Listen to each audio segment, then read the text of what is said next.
Hello everyone, good morning. Today I discuss about the topic acquired causes of cell injury. ठीक है, तो acquired causes of cell injury में क्या होता है कि cell injury means बॉडी के नॉर्मल सेल किसी हार्मफुल फैक्टर की वजह से क्या हो जाते हैं, डैमेज हो जाना। अगर इंजरी माइल्ड और शॉर्ट ड्यूरेशन की हो तो सेल क्या हो, रिकवर कर सकती है। और रिवर्सिबल इंजरी, लेकिन अलग इंजरी सीवियर या प्रोलॉन्ग्ड हो तो सेल जो है परमानेंटली डैमेज हो जाती है। और सेल डेथ, जिसको हम नेक्रोसिस या एपोप्टोसिस हो जाता है। ठीक है, एक्वायर्ड कॉज वो कॉज होते हैं जो बर्थ के बाद आफ्टर बर्थ डेवलप होते हैं। ये इन्वायरमेंटल फैक्टर्स, डिसीज़ या केमिकल इन्फेक्शंस और इम्यून रिएक्शन की वजह से क्या होते हैं। अब हम इसमें देखेंगे, बात करेंगे oxygen prevention means lack of oxygen. Okay, इसमें ऑक्सीजन डिप्रिवेंशंस का मतलब है सेल को प्रॉपर ऑक्सीजन ना मिलना। ओके, ऑक्सीजन के बिना सेल एटीपी एडिनोसिन ट्राइफॉस्फेट नहीं बना पाता है। एटीपी बॉडी की एनर्जी करेंसी है जो हर सेलुलर फंक्शन के लिए ज़रूरी होती है। ठीक है, नॉर्मल अगर जिसका प्रोसेस देखें तो ग्लूकोज हो गया प्लस ऑक्सीजन हो गया plus ATP plus water plus carbon dioxide. जब का ऑक्सीजन हम कम हो जाती है तो एटीपी क्या होता है, प्रोडक्शन डिक्रीज हो जाता है, सोडियम पोटेशियम पंप फेल हो जाता है और सेल के अंदर सोडियम और वाटर कलेक्ट होने लगता है। ठीक है, सेल हमारी क्या हो जाती है, स्वेल हो जाती है, यानी कि सूज जाती हैं। अगर ऑक्सीजन जल्दी रिस्टोर ना हो तो सेल परमानेंटली डैमेज हो जाती हैं। ओके, इसी में जैसे कि हमारे बात करेंगे इस्कीमिया का मतलब है ब्लड सप्लाई कम या कम्प्लीटली बंद हो जाना, जिसकी वजह से टिश्यू को ऑक्सीजन और न्यूट्रिशन दोनों नहीं मिल पाते हैं। सिंपल मीनिंग में देखें तो ब्लड ही नहीं पहुंचता रहता, इसलिए ऑक्सीजन भी नहीं पहुंच पाती है। ठीक है, अब कॉज क्या होंगे, ब्लड क्लॉट होगा जिसको हम थ्रोम्बोसिस बोलते हैं, एम्बोलिज्म हो जाएगा, एरिथ्रोक्रोसिस हो जाएगा, फैट का डिपोजिशन हो जाएगा किसमें, हमारी आर्टरीज में। ओके, स्ट्रोक्स और कंप्रेंशन ऑफ ब्लड वेसल्स हो जाएंगे। ओके, इसमें क्या होता है कि ब्लड फ्लो डिक्रीज हो जाएगी और ऑक्सीजन की सप्लाई भी डिक्रीज हो जाएगी, जिसकी वजह से हमारी एटीपी का जो प्रोडक्शन होता है वो भी हमारा क्या हो जाएगा, डिक्रीज हो जाएगा। आयन जो है पंप स्टॉप और वर्किंग डिक्रीज हो जाएगी। वाटर का इंटरेस्ट सेल वो भी डिक्रीज हो जाएगा, सेल स्वेलिंग हो जाएंगी और मेम्ब्रेन डैमेज हो जाएगी और सेल डेथ, जिसको हम नेक्रोसिस बोलते हैं, वो होने के चांसेस पूरी तरीके से क्या हो जाएंगे, बढ़ जाएंगे। ओके, कुछ एग्जाम्पल होते हैं जैसे कि हार्ट अटैक हो गया, ठीक, मायोकार्डियल इन्फेक्शंस जिसको ब्रेन स्ट्रोक्स हो गया, या गैंग्रीन इन लेग्स या इंटेस्टाइनल इन्फेक्शंस हो जाएगा। सिम्टम्स देखेंगे, सीवियर पेन, बहुत ज़्यादा सीवियर पेन होगा, पेल स्किन होगा और कोल्ड अफेक्टेड एरिया में लॉस ऑफ फंक्शन या टिश्यू डेथ हो जाएंगे। ठीक है, अब बात करेंगे हम इसी इसमें हाइपोक्सिया क्या होता है कि हाइपोक्सिया मीन्स ऑक्सीजन की डिफिशियंसी, लेकिन ब्लड सप्लाई नॉर्मल भी हो सकती है। ठीक है, क्या होगी, ऑक्सीजन की डिफिशियंसी मतलब ऑक्सीजन की कमी होगी और जो ब्लड की सप्लाई हो रही है वो क्या हो जाएगी, नॉर्मल रहेगी। इसमें इस्कीमिया, ब्लड सप्लाई डिक्रीज हो जाएगी, ऑक्सीजन हमारी डिक्रीज हो जाएगी और न्यूट्रिशन क्या हो जाएगा, डिक्रीज हो जाएगा। हाइपोक्सिया में क्या होता है, ब्लड सप्लाई नॉर्मल हो सकता है, सिर्फ ऑक्सीजन कम रहता है। ठीक है, हमारी जो ब्लड की सप्लाई होगी वो नॉर्मल रहेगी। हाई एल्टीट्यूड में जैसे कि माउंटेन एरिया में एटमॉस्फेरिक ऑक्सीजन कम हो जाते हैं, जैसे कि माउंट एवरेस्ट या लेक में। तो ये क्या है, हम जिससे वजह से हम सांस नहीं ले पाते, ब्रीथिंग हो जाती, ब्रीथिंग लेस हो जाती है, और हार्ट अटैक या फिर वीकनेस या हमें डाइजेनेस टाइप में लगेगी। ठीक है, इसी में हम बात करेंगे जैसे कि हमारा हीमोग्लोबिन प्रॉब्लम, जैसे एनीमिया हो गया है, तो एनीमिया में हीमोग्लोबिन कम हो जाता है, और जो हमारे हीमोग्लोबिन ऑक्सीजन कैरी करते हैं, अगर ये HB मतलब हीमोग्लोबिन कम होगा तो टिश्यू को ऑक्सीजन भी कम मिलेगा। ओके, फिर हम बात करेंगे जैसे कि कार्बन मोनोऑक्साइड पॉइजनिंग। इसमें क्या होगा, तो ये कार्बन मोनोऑक्साइड्स हीमोग्लोबिन से ऑक्सीजन से भी स्ट्रांगली बाइंड करते हैं। इसमें बॉडी में ऑक्सीजन प्रेजेंट होने के बाद भी सेल यूज़ नहीं कर पाती हैं। लंग्स डिसीज़ की अगर जो हम बात करें तो इसमें क्या होगा, लंग्स डिसीज़ में अस्थमा हो गया, COPD हो गया, निमोनिया हो गया, लंग्स ऑक्सीजन को सप्लाई ऑब्जर्व नहीं कर पाती है। फॉर इफेक्टेड एपोक्सिया हाइपोक्सिया, तो हमें फटीग्स, वीकनेस, कन्फ्यूज़न या ब्रेन इंजरी या हार्ट डैमेज या सेल डेथ हो जाती है। फिजिकल एजेंट में अगर जो हम देखें तो फिजिकली क्या होगा, इसमें तो फिजिकल एजेंट डायरेक्टली सेल को डैमेज करते हैं। ठीक है, जैसे कि हीट, हाई टेम्परेचर, तो एक्सेस हीट पेशेंट को डीनेचर्स कर देता है। पेशेंट डीनेचरेशंस में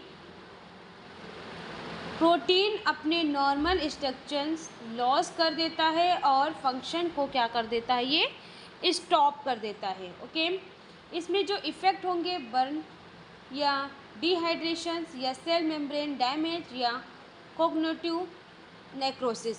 अगर किसी पर्सन का हैंड बॉइलिंग वाटर्स में जल गया हो तो क्या होता है, स्किन सेल इमीडिएटली डैमेज हो जाती हैं। ठीक है, कोल्ड इंजरी, कोल्ड इंजरी में क्या होता है कि extreme cold means ice crystal cell के अंदर बन जाते हैं और सेल मेम्ब्रेन फट सकती है, और ब्लड वेसल्स जो होते हैं कॉन्स्ट्रिक्ट हो जाते हैं और सेल ब्लड की सप्लाई क्या हो जाती है, कम हो जाती है। ठीक है, जिसको हम फाइब्रोब्लास्टिस बोलते हैं या हाइपोथैलेमिया बोलते हैं। इसी तरीके से हम बात करेंगे क्या, जैसे रेडिएशंस, तो रेडिएशंस भी DNA को डायरेक्टली डैमेज कर सकते हैं। जैसे एग्जांपल एक्सरे या गामा रे या न्यूक्लिक रेडिएशंस, तो ये क्या होते हैं, DNA मैच्योरेशन या कैंसर या सेल डेथ या बोन मैरो सप्रेशन को इफ़ेक्ट करता है। ठीक है, इसमें जो मैकेनिकल इंजरी होगी तो फिजिकल ट्रॉमा या हमें नाइफ किसी चाकू के द्वारा हम कट गए हों या कोई एक्सीडेंट हो गया हो या फ्रैक्चर्स हो गया हो या क्रैश इंजरी हो, इसमें सेल फिजिकली ब्रेक हो जाती हैं। ठीक है, नेक्स्ट हम बात करेंगे इसमें सडन प्रेशर चेंजेस, तो जब ड्राइवर बहुत जल्दी सरफेस पर आता है तो नाइट्रोजन बबल्स या ब्लड में बन जाते हैं, और ये बबल्स ब्लड वेसल्स को ब्लॉक कर देते हैं, जिसकी वजह से पेन या पैरालिसिस या सेल इंजरी होने के चांसेस क्या हो जाते हैं, बढ़ जाते हैं। ठीक है, फिर हम बात करेंगे केमिकल एजेंट एंड ड्रग्स की, तो केमिकल सब्सटेंसेस डायरेक्टली या इनडायरेक्टली सेल को क्या करते थे, डैमेज करती हैं। ये ATP का प्रोडक्शन को रोक सकती हैं या फ्री रेडिकल्स बना सकते हैं। ठीक है, बात करेंगे जैसे कि आर्सेनिक, तो आर्सेनिक सेलुलर रिप्रेजेंटेशन को इनहिबिट करता है एटीपी प्रोडक्शन डिक्रीज। सिम्टम्स क्या देखने को मिले, वॉमिटिंग, डायरिया या अदर ऑर्गन फेलियर हो जाएगा। अब हम बात करेंगे इसी में क्राइनिन। तो ये क्राइनिन माइटोकॉन्ड्रिया को एंजाइम या साइटोक्रोम ऑक्सीडेज को ब्लॉक करता है। रिजल्ट क्या होगा, सेल ऑक्सीजन यूज नहीं कर पाती हैं, इसीलिए क्राइनाइट पॉइजनिंग बहुत डेंजरस होती है। फिर हमारा बात करेंगे मरकरी। मरकरी में क्या होता है, ये मेनली डैमेज करती है किडनी को, ब्रेन को और हमारे नर्व सिस्टम्स को। ठीक है, ये जो ड्रग होती है पैरासीटामोल ओवरडोज, तो एक्सेसिव डोज लीवर सेल को डिस्ट्रॉय कर देती है। और अल्कोहल क्या होता है, long term alcohol cause fatty liver decrease और एल्कोहलिक हिपेटाइटिस डिक्रीज और लीवर सिक्रोसिस हो जाता है। ठीक है, कीमोथेरेपी ड्रग्स में तो कैंसर सेल के साथ नॉर्मल बोन मैरो और सेल भी डैमेज हो जाती हैं। इसमें क्या होता है, केमिकल क्या होते हैं, इंटर करते हैं हमारी बॉडी में, एंजाइम को इनहिबिट कर देते हैं और एटीपी को क्या करते हैं, डिक्रीज कर देते हैं और फ्री रेडिकल क्या हो जाते हैं, इंक्रीज हो जाते हैं, जिसकी मेम्ब्रेन क्या हो जाती है, डैमेज हो जाती है या फिर सेल हो जाती है। ओके, फिर हम बात करेंगे माइक्रोबियल एजेंट की। माइक्रोबियल एजेंट में क्या होता है कि माइक्रो ऑर्गेनिज्म बॉडी में इंटर करके इन्फेक्शन और इन्फ्लामेशन कॉज करते हैं। जैसे कि हम बात करें बैक्टीरिया, तो bacteria tuberculosis, cholera, typhoid, pneumonia, तो बैक्टीरिया टॉक्सिन्स रिलीज करते हैं और ये टॉक्सिन सेल को क्या करते हैं, हमारे डैमेज कर देते हैं। ओके, वायरस की बात करें तो वायरस क्या होता है, HIV या हेपेटाइटिस वायरस या कोरोना वायरस। ठीक है, तो वायरस खुद मल्टीप्लाई नहीं कर सकता, ये होस्ट सेल के अंदर इंटर करते हैं और होस्ट सेल ही हमारी मशीनरी को यूज़ करते हैं, फिर सेल बूस्ट हो जाते हैं। फिर बात करेंगे हम फंगी। तो फंगाई में क्या होता है, कॉन्डिटा या एस्परगिलस, ये क्या होते हैं, मोस्टली वीक इम्यून वाले पेशेंट में इन्फेक्शन करते हैं। ठीक है, पैरासाइटिक्स या मलेरिया ओमेबा, तो मलेरिया पैरासाइटिस आरबीसीज के अंदर ग्रो करती है और आरबीसीज को डिस्ट्रॉय कर देती हैं। ओके, फिर रिकेट्स, ये बैक्टीरिया लाइक माइक्रो ऑर्गेनिज्म है जो ब्लड वेसल्स को लिंकिंग को डैमेज करती हैं। क्या होता है, micro organism enters the body और मल्टीप्लिकेशन टॉक्सिक्स प्रोडक्शन। ओके, क्या करेंगे, हमारी बॉडी में माइक्रो ऑर्गेनिज्म इंटर करते हैं तो वो मल्टीप्लिकेशन करते हैं, जिसकी वजह से जो टॉक्सिन का प्रोडक्शन होने लगता है और इन्फ्लामेशन कॉज होने लगता है। फिर क्या होते हैं, इम्यून रिस्पॉन्स और सेल इंजरी हो जाती है, जिसको हम नेक्रोसिस बोलते हैं। ठीक, फिर हम बात करेंगे इम्यूनोलॉजिकल एजेंट। इम्यूनोलॉजिकल एजेंट क्या होता है, ये इम्यून सिस्टम नॉर्मली बॉडी को प्रोटेक्ट करते हैं, लेकिन कभी कभी इम्यून सिस्टम्स को ओवर रिएक्ट करता है या अपने ही सेल को अटैक कर देते हैं। ठीक है, इसीलिए इम्यून सिस्टम्स को डबल एडिजल्ट वर्ल्ड कहा जाता है, प्रोडक्शन भी करता है और डैमेज भी कर सकता है। ठीक है, फिर हम बात करेंगे इसी में जैसे कि हाइपर सेंसिटिविटी रिएक्शंस क्या होता है। तो hyper sensitivity reactions means immune systems का एक्सेसिव रिस्पॉन्स। ठीक है, इसमें नॉर्मल हार्मलेस सब्सटेंसेस भी डेंजरस रिएक्शंस प्रोड्यूस कर देते हैं, जैसे कि डस्ट एलर्जी, पोलन एरिया या फूड एलर्जी या गुड एलर्जी। ठीक है, ड्रग एलर्जीज, तो इसमें क्या होता है, सिम्टम्स स्नीजेस मतलब हमको छींक आने लगेगी। ठीक है, इक्नेक्स मतलब ईचिंग टाइप में लगेगी और स्किन पे रेसेस रेड पड़ जाएंगे और स्वेलिंग और डिफ़िकल्टी इन ब्रीथिंग, सांस लेने में क्या होने लगेगी हमको समस्या। अब बोलेंगे एनाफाइलेक्टिक रिएक्शंस। ये क्या होता है एनाफाइलेक्टिक रिएक्शंस? ये एनाफाइलेसिस एक सीवियर और लाइफ थ्रेटनिंग एलर्जिक रिएक्शन से ये मिनट्स के अंदर कुछ सेकंड या मिनट्स के अंदर डेवलप हो सकते हैं, जैसे कि पेनिसिलिन इंजेक्शंस या बी स्टैंडिंग और पिंचर्स एलर्जी या सी फूड एलर्जी। अगर इंटर बॉडी, ये क्या होता है, एलर्जी इंटर कर जाती है हमारी बॉडी में, जिसको हम एंटीजन ई एंटीबॉडीज एक्टिविटी को मास्ट सेल से हिस्टामिनिन रिलीज करते हैं और ब्लड वेसल्स डिटेल या ब्लड प्रेशर फेल, एयर वे नैरो और ब्रीथिंग डिफ़िकल्टी और स्ट्रोक होने के चांसेस क्या हो जाते हैं, बढ़ जाते हैं। अगर जो इसमें हम सिम्टम्स साइन देखें तो ईचिंग टाइप में लगेगी और स्वेलिंग्स और लिप्स और टंग्स, ठीक, स्नीजिंग, छींक आएगी, डिफ़िकल्टी ब्रीथ, सांस लेने में हमें समस्या होगी, लो ब्लड प्रेशर्स और अनकॉन्शियस रहेंगी।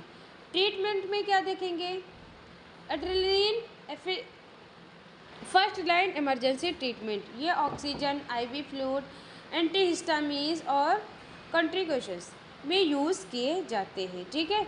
मीन्स मतलब oxygen deprivations include the ischaemia, reduce blood cells, hypoxia, reduce oxygen availability. ये क्या करते हैं, physical agent such as heat, cool और रिएक्शन में और ट्रमा एंड प्रेशर को चेंज डायरेक्टली डैमेज कर सकते हैं। Chemical agent or drug infect with the metabolism, reduce the ATP productions और generate free radicals। Microbial agent में bacteria, virus, fungi, parasitic rackets, ये इंजरी सेल थ्रू इन्फेक्शन या toxin या inflammation में use की जाती है, ठीक है। इम्यूनोलॉजिकल एजेंट देखिए as the double edible salt, they protect the body but can also cause tissue damage through the hyper sensitivity and anaphylactics reactions, okay. अब हम बात करेंगे इसमें नेक्स्ट सेल इंजरी, जो स्ट्रक्चर्स है इसको हम समझेंगे, ठीक है। इसमें हम पहले बात करेंगे सेल इंजरी मतलब कोशिका की क्षत। तो cell injury means normal cell के स्ट्रक्चर और फंक्शन को डैमेज हो जाना।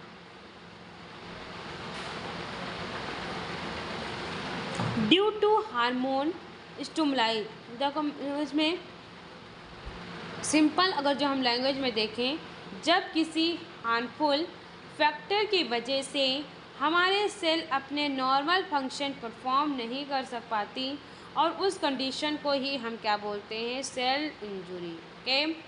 इसमें what happen is a cell injury, तो सेल नॉर्मल सेल या स्ट्रेस और इंजरी या सेल try to adopt या if stress is mind या cell services, cell is services, cell injury, reversible cell injury और irreversible cell injury या shell death। ये procedure damage में क्या करते हैं, एरो के थ्रू दिखाया गया है, ठीक है। इसमें क्या होता है, इसमें इमेज में क्या किया गया है कि पहले नॉर्मल सेल हमारा दिया गया है, तो नॉर्मल सेल क्या होता है, इमेज के लेफ्ट साइड में नॉर्मल सेल दिखाया गया है, ठीक है। इसमें क्या किया गया कि नॉर्मल सेल में सारे ऑर्गेनेल्स हेल्थी होते हैं, इसीलिए क्या होता है, इसके जो फीचर हैं, सेल मेम्ब्रेन इंटैक्ट होते हैं और न्यूक्लियस नॉर्मल होते हैं। मिटोकॉन्ड्रिया जिसको हम एटीपी बनाते हैं और राइबोसोम्स प्रोटीन सिंथेसिस का काम करते हैं। लाइसोसोम्स और डाइजेस्टिव एंजाइम को सेफली स्टोर करते हैं। इस स्टेज में सेल परफेक्टली फंक्शन करता है, ठीक है।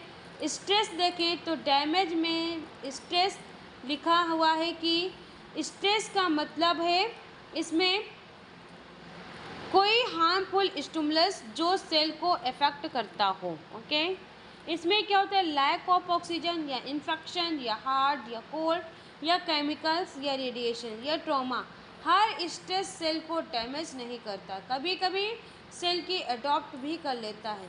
फिर हम बात करेंगे इसी में क्या है, एडॉप्टेशंस।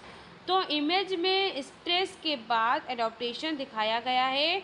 इसमें क्या किया गया है कि एडॉप्टेशंस मीन्स सेल अपने इन्वायरमेंट के अकॉर्डिंग खुद को एडजस्ट करते हैं। ये सर्वाइव मेडिसिन्स हैं और हाइपरट्रॉफिक सेल का साइज इंक्रीज होता है और एक्सेसिव काम से सेलेक्टेड मसल्स बढ़ जाते हैं, जिसमें हाइपरप्लेजिया ये सेल मेम्ब्रेन को इंक्रीज करते हैं और प्रेगनेंसी में यूट्रस इनलार्ज होता है। एट्रोफिल ये सेल साइज को डिक्रीज होते हैं। लॉन्ग बेड टेस्ट के बाद इसमें क्या होते हैं, मीजर मसल्स पतली हो जाती हैं। मेटोप्लाजिया के में एक मेच्योर सेल दूसरे मेच्योर सेल को कवर हो जाते हैं। स्मोकिंग से रिस्पायरेटरी एपिथेलियम चेंज हो जाते हैं। अगर एडॉप्टेशन सक्सेस हुआ तो हो जाए तो सेल जो सर्विसेज कर लेते हैं। अगर स्ट्रेस कंटिन्यूसली हो रहा है तो damage for the her fail हो जाते हैं और इंजरी सबसे भी अधिक हो जाती है। फिर हम बात करेंगे इसी में सेल मेम्ब्रेन। तो इमेज के एडॉप्टेशंस के बाद इंजरी जो हमारी दिखाई गई है, इसमें इस स्टेज में सेल डैमेज होना स्टार्ट होता है, जो सेल के अंदर बहुत जो है क्या है चेंजेस होते हैं। जैसे कि सबसे पहली डैमेज होना एटीपी का प्रोडक्शन कम होना। ओके, फिर हम बात करेंगे एटीपी का, एटीपी डिप्लीकेशन। तो मल्टीप्लिकेशन ऑक्सीजन की हेल्प से एटीपी बनता है। अगर ऑक्सीजन कम हो जाती है तो एटीपी क्या हो जाता है, हमारा डिक्रीज हो जाता है। अगर सेल पंप स्टॉप हो जाता है तो क्या होगा कि वाटर का रिटेंशन डिक्रीज होगा और सेल स्वेलिंग डिक्रीज होगा, सेल इंजरी होने के चांसेस हमारे बढ़ जाएंगे। फिर हम बात करेंगे रिवर्सिबल सेल इंजरी। तो रिवर्सिबल सेल इंजरी जो होते हैं इमेज के अपर डैमेज की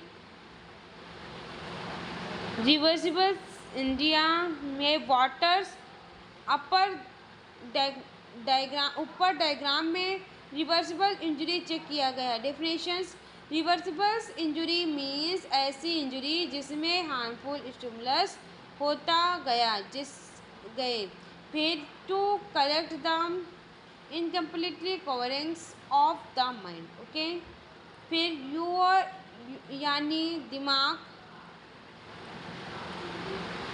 परमानेंट कभी नहीं हटेगा।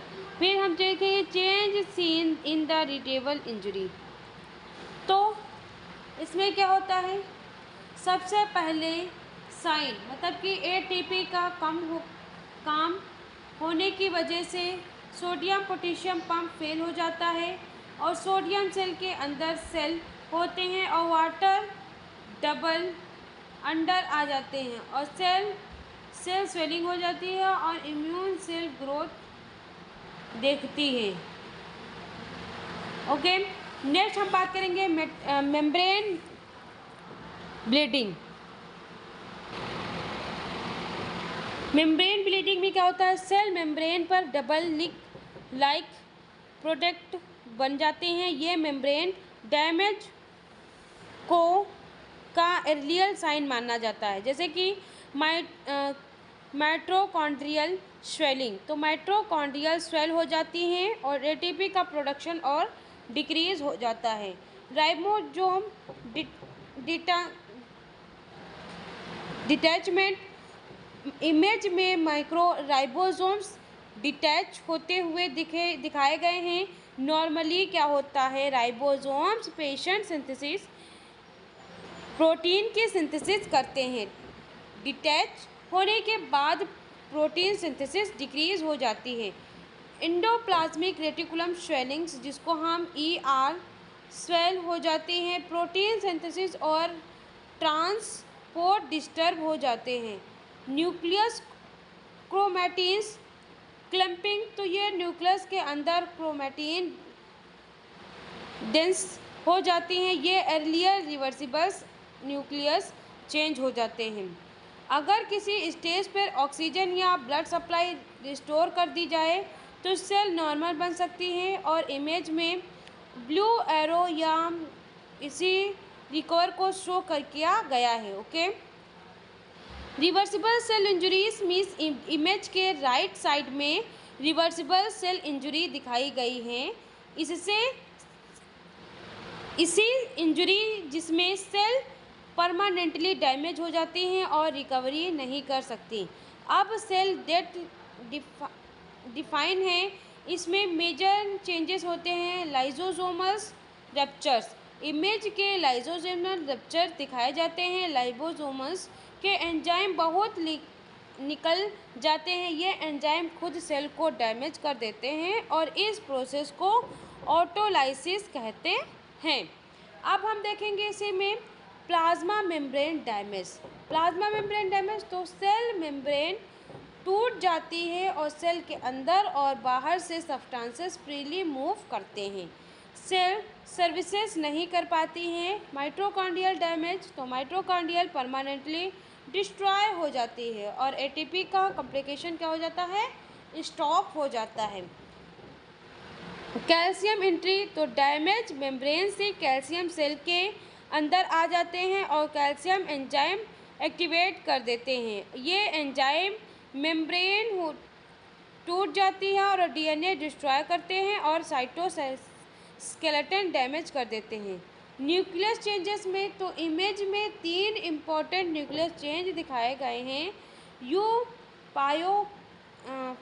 पाइकोनोसिस, जिसको हम न्यूक्लियस श्रिंकेज हो जाते हैं और क्रोमैटिन कंडीशंस हो जाती है, जिसे न्यूक्लियस डार्क दिखते हैं। और रिमेंबर्स, जिसको प्रोकोनोसिस जैसे कि बोलते हैं। अब हम बात करेंगे क्रायोरेक्सिस। ये श्रिंकेज न्यूक्लियस छोटे छोटे पीसेस में टूट जाते हैं। क्रायोलाइसिस, ये न्यूक्लियस जो है कम्प्लीटली डिज़ोल्व हो जाते हैं और DNA एंजाइम के द्वारा डाइजेस्ट हो जाते हैं। इसे लास्ट न्यूक्लियस स्टेज कहा जाता है। सेल डेथ की बात करें तो डैमेज के इमेज के लास्ट में डेड सेल दिखाया गया है। ये सेल डेड मेनली 2 टाइप की होती है, नेक्रोसिस और एपोप्टोसिस। नेक्रोसिस क्या होता है, एक्सीडेंटल डेथ और feature cell swellings, membrane ruptures और इन्फ्लामेशन हो जाता है और सराउंडिंग टिश्यू डैमेज हो जाते हैं, जैसे कि हार्ट अटैक हो गया, स्ट्रोक्स हो गया। एपोप्टोसिस में क्या होता है, प्रोग्रेनेटेड सेल डेथ या सेल श्रिंकिंग हो जाती है, मेम्ब्रेन इंटैक्ट रहती है और इन्फ्लामेशन होता है। नॉर्मल फिजियोलॉजिकल प्रोसेस भी हो सकती है। ठीक है, अब इसमें बात करेंगे कुछ की पॉइंट्स की, जैसे कि सेल इंजरी, तो damage to the structure and function are normal cell. Adaptations is the cells reversibles membrane agent the stress. Okay, reversibles injury, ये रिकवर द हार्मफुल स्टिमुलस इन हमारे रिवर्सिबल्स। ठीक है, तो ये हमारे थे क्या, सेल इंजरी, इसको हम बहुत ही डीपली पढ़े हुए हैं। ठीक है, अब जो हम बात करने वाले हैं इसके normal cell structure brief recall. ठीक है, इसको हम नेक्स्ट क्लास में डिस्कस करेंगे। अभी के लिए थैंक यू क्लास।